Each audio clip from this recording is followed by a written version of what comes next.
The United States Department of Agriculture replaced 7 ancient farming methods that produced, by their own data, up to 300% more food than the methods we use today.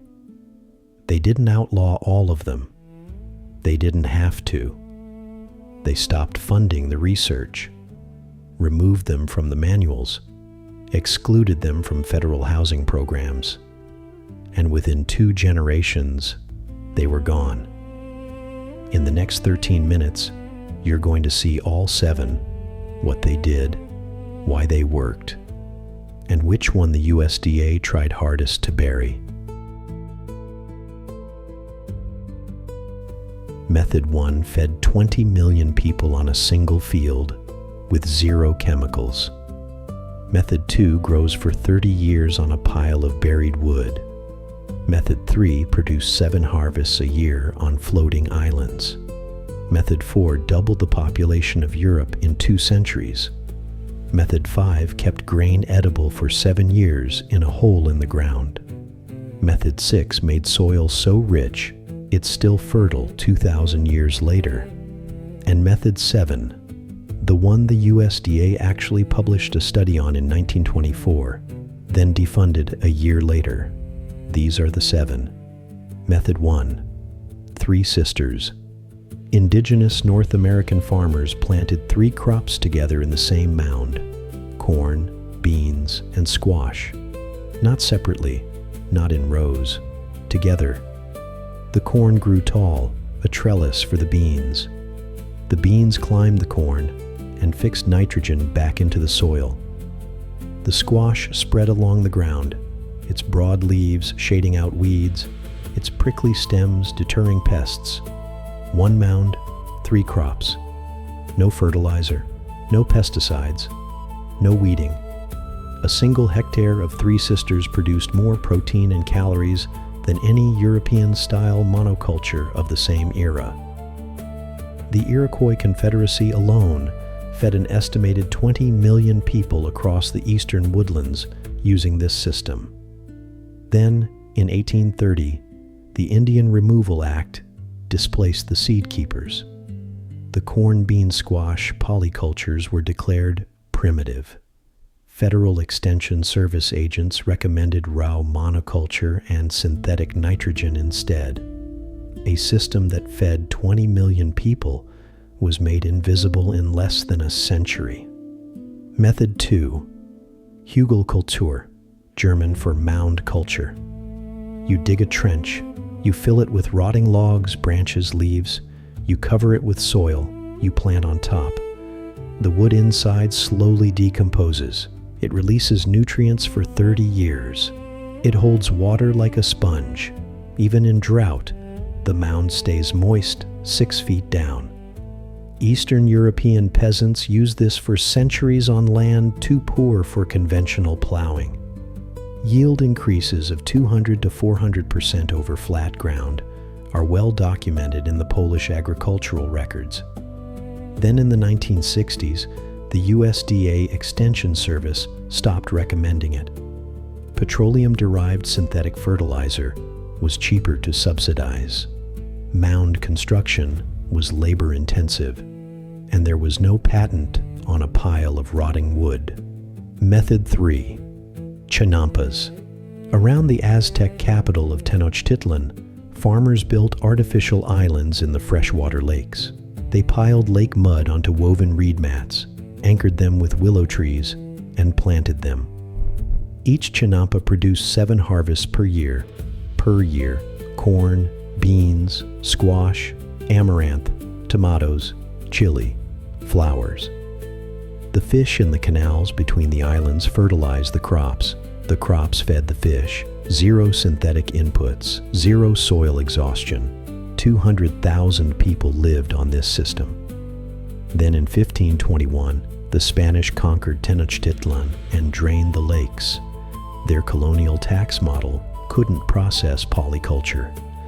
Single crop fields are easier to count, easier to tax. A system that fed 200,000 people was buried under Mexico City. Method 4. Crop rotation with nitrogen fixers. Medieval European farmers split their fields into 3 sections. One grew grain, one grew legumes, beans, peas, clover. One lay fallow with grazing animals. Every year, the sections rotated. The legumes pulled nitrogen out of the air and fixed it into the soil. The grazing animals fertilized the fallow ground with manure. The grain crop got nitrogen-rich ground in year 3 without a single external input. European population doubled between 1100 and 1300 on this system. Doubled using only sunlight, plants, and animals. Then in 1840, the German chemist Justus von Liebig published his synthetic nitrogen theory. Industrial fertilizer factories followed. By 1920, monoculture replaced rotation across most of America and Europe. Soil organic matter has dropped by half since then. Method 5. Bell-shaped grain pits. Roman farmers dug bell-shaped pits into clay subsoil. Smooth plastered walls. Rodents couldn't climb them. A narrow stone-sealed neck. Beeswax around the cap. Inside, wheat, barley, lentils, untouched, edible, for 7 years. The pits worked across the entire Roman Empire, from Britain to Egypt, through wars, famines, sieges. Then in 1920, General Electric introduced the Monitor Top, the first mass-produced electric refrigerator. Within 2 decades, half of American households had one. The pits were rebranded as primitive, removed from farming manuals, excluded from federal housing programs. A free electricity-free storage system that worked for 2,000 years, gone in a single generation. Method 6. Terra Preta, Portuguese for Black Earth. Across the Amazon basin, pre-Columbian civilizations built soil deliberately, mixing charcoal, broken pottery, fish bones, and food waste into the ground. The charcoal, biochar in modern terms, created microscopic homes for soil bacteria. The bacteria locked nutrients into the soil permanently.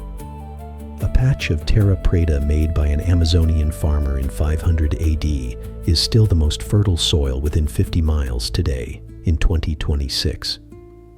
2,000 years of continuous productivity. Then, in 1542, the Spanish arrived. Disease and slavery wiped out 90% of the Amazonian population in 50 years. Without continuous human cultivation, the knowledge was lost. The Amazon turned back into forest.